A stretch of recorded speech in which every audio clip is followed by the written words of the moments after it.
बघा आता आपण diagonal relationship between lithium and magnesium पाहणार आहोत. डायगोनल रिलेशनशिप म्हणजे सिमिलर प्रॉपर्टीज. आता similarities between lithium and magnesium असंही म्हणू शकता. आपल्याला माहिती आहे की आपला जो पिरियॉडिक टेबल आहे त्यामध्ये जे फर्स्ट ए ग्रुपचे जे मेटल्स आहेत, फर्स्ट ए ग्रुप मध्ये कोण येतात? लिथियम, सोडियम, पोटॅशियम, रुबिडियम आणि सीझियम.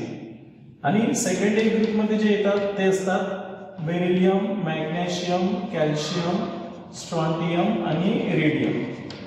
थर्ड ए ग्रुप मध्ये म्हणजे थर्ड ए कॉलम मध्ये जो आहे तो आहे बोरॉन, ॲल्युमिनियम, गॅलियम, इंडियम आणि थायलियम.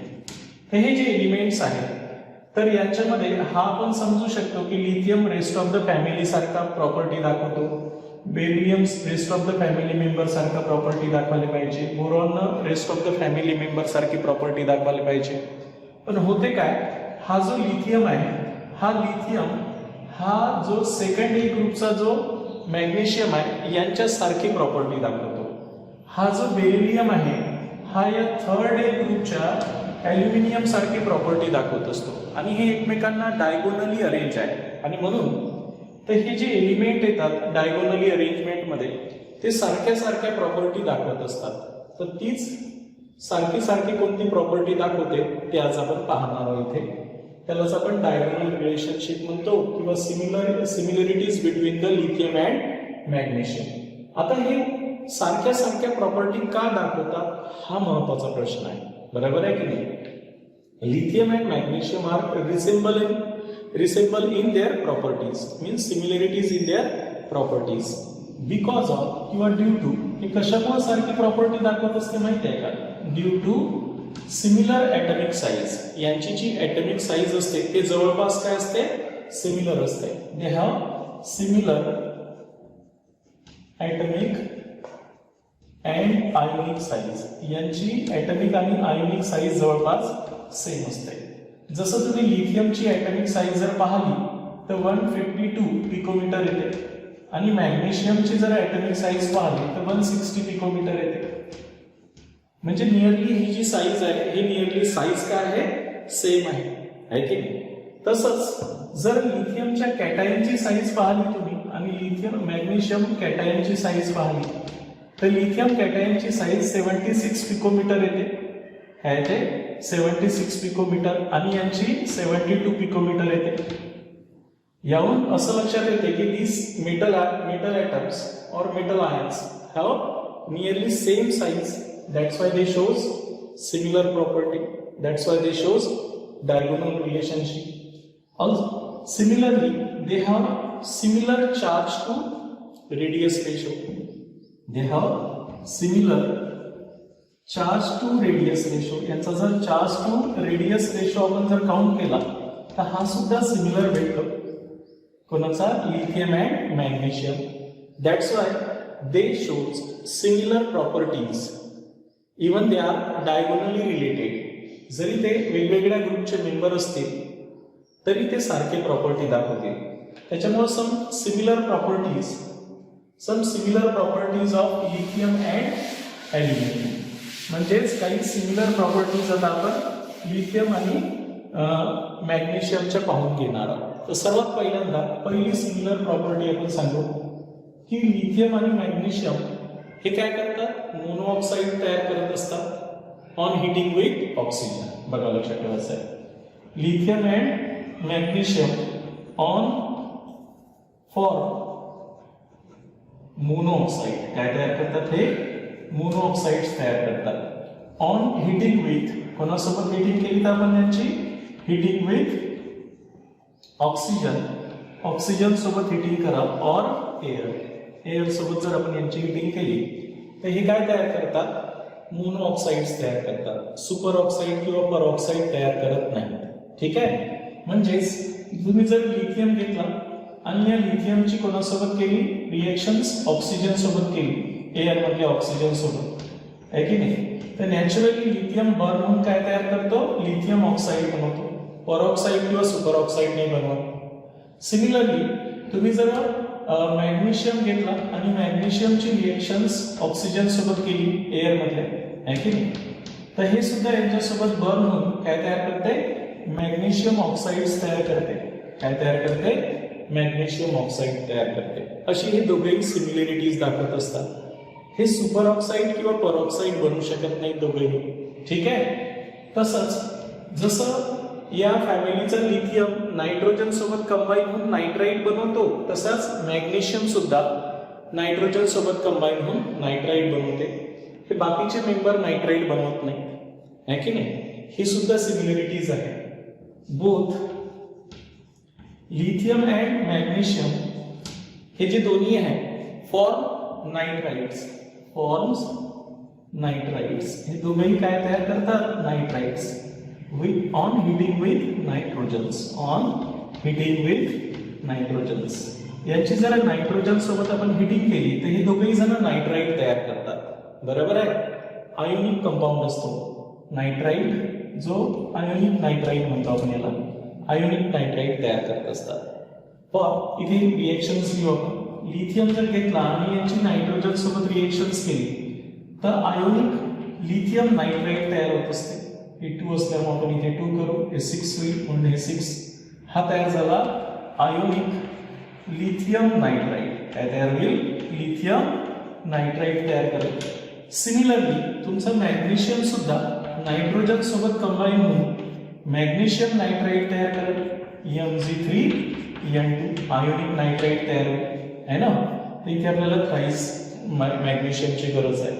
तर हा मॅग्नेशियम नायट्राइट आयोनिक नायट्राइट तयार होतो हा सुद्धा. तर अशा प्रकारे बाकीचे जे असतात मेटल्स हे नायट्रोजन सोबत कंबाईन होऊन नायट्राइट तयार करत नाही. जसा लिथियम नायट्राइट बनवतो तसाच मॅग्नेशियमही नायट्राइट बनवत असतो.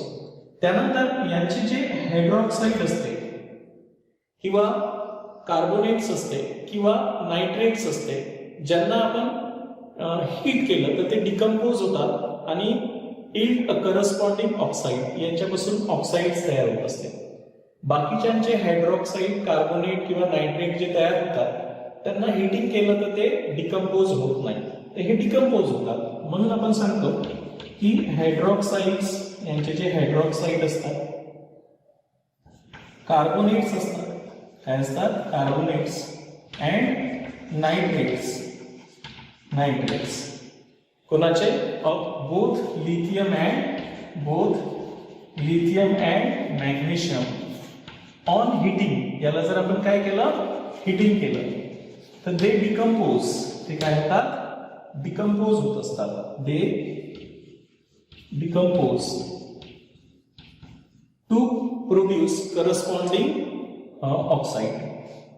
दे डिकम्पोज टू रिस्पेक्टिव्ह ऑक्साइड्स. यांच्यापासून ऑक्साइड्स तयार होत असतात. फॉर एक्झाम्पल, मी जसं हायड्रॉक्साईड घेतो पहिल्यांदा, जर लिथियम हायड्रॉक्साईड घेतला आणि याला जर आपण काय केलं? हीट केलं तर यांच्यापासून काय तयार होते? लिथियमचे ऑक्साइड्स तयार होते आणि वॉटर रिलीज होईल. मग आता आपल्याला हे टॉईस करावं लागेल, हे टॉईस. अशा प्रकारे तसंच मॅग्नेशियमचाही हायड्रॉक्साईड घेतला आपण आणि याला जर हीट केलं तर यांच्यापासून काय तयार होते? मॅग्नेशियम ऑक्साईड्स तयार होते आणि वॉटर. अशा प्रकारे म्हणजे तुम्ही जर हायड्रॉक्साईड घेतले आणि त्यांना डिकम्पोज केलं तर त्यांच्यापासून करस्पॉन्डिंग ऑक्साईड अँड वॉटर तयार होते. असं जर तुम्ही यांचे कार्बोनेट्स घेतले, काय घेतले? कार्बोनेट्स घेतले. कार्बोनेट जर घेतले आपण, जसं आता मी तुम्हाला हे तिसरी इन्फॉर्मेशन सांगून राहिलो की both lithium and magnesium carbonates. तर लिथियम कार्बोनेट कोणता राहणार आहे? आता आपण कार्बोनेटवर फोकस करून राहिलो. कार्बोनेट म्हणजे CO3 डायनिगेटिव्ह. तर लिथियमचा कार्बोनेट कसा तयार होणार आहे? Li2CO3. याला जर आपण हीट केलं तर हे सुद्धा काय होते? म्हणते डिकम्पोज होते into corresponding oxide. Li2O CO2 release होऊन जाईल. ठीक आहे. अशा प्रकारे सिमिलरली तुम्ही जर लिथियमचा कार्बोनेट घेतला तर लिथियम मॅग्नेशियमचा मॅग्नेशियम कार्बोनेट घेतला तर हाय डायव्हॅलंट आहे असेल. तर याला जर हीट केला आपण तर यांचाही काय तयार होत असते? Magnesium oxide and carbon dioxide release होईल. सिमिलरली आपण जर यांचे नायट्रेट जरी घेतले आणि यांना जरी हीट केलं तर हे सुद्धा ऑक्साईड मध्ये कन्वर्ट होते. म्हणून आपण आता नायट्रेट्स घेऊ. पण यांचे काय घेऊ? नायट्रेट्स म्हणजे NO3 निगेटिव्ह आहे की नाही. जसं लिथियमचा नायट्रेट घेतला तर लिथियमचा नायट्रेट म्हणजे हा फॉर्म्युला असेल. याला जर हीट केलं तर यांचे ऑक्साइड्स तयार होतील. काय तयार होतील? ऑक्साइड्स. लिथियम ऑक्साइड बनत प्लस 4 आपण लेस म्हणून 4 घ्यावं लागेल. 4 NO2 निघून जाईल आणि ऑक्सिजन गॅस अशा प्रकारे हे डिकम्पोज होईल. तसंच मॅग्नेशियमचा नायट्रेट घेतो MgNO3/2 हे टॉईस घेतला आपण आहे की नाही. याला जर आपण हीट केलं तर यांचे मॅग्नेशियम ऑक्साइड्स तयार होतील. Toys magnesium oxide 4 NO2 plus O2 म्हणजे हे जे मेटलचे ऑक्साइड असू द्या, हायड्रॉक्साइड असू द्या, कार्बोनेट असू द्या किंवा नायट्रेट असू द्या, यांच्या जर लिथियम किंवा मॅग्नेशियमच्या नायट्रेटला आपण किंवा कार्बोनेटला किंवा हायड्रॉक्साइडला हीट केलं तर हे करस्पॉन्डिंग ऑक्साइड तयार करतात आहे की नाही. म्हणजे सारखी सारखी प्रॉपर्टी दाखवतात. बाकीच्यांचे कार्बोनेट, नायट्रेट किंवा हायड्रॉक्साइड हे रेडिली डिकम्पोज होणार नाही. फक्त हेच सिमिलर प्रॉपर्टी दाखवतील. म्हणून तर हे डायगोनली एकमेकांशी रिलेटेड आहेत म्हणजे सारख्या सारख्या प्रॉपर्टी दाखवतात. त्यानंतर फोर्थ यांची डायगोनल रिलेशनशिप पाहू आपण आहे की नाही. यांचे जे फ्लोराइड्स असतात, कार्बोनेट असतात किंवा फॉस्फेट असतात, both lithium and magnesium fluorides यांचे जे फ्लोराइड्स असतील आहे ना, कार्बोनेट्स असतील अँड फॉस्फेट्स असतील. कोणते? फॉस्फेट्स आहे की नाही. तर they are sparingly soluble in water. दे आर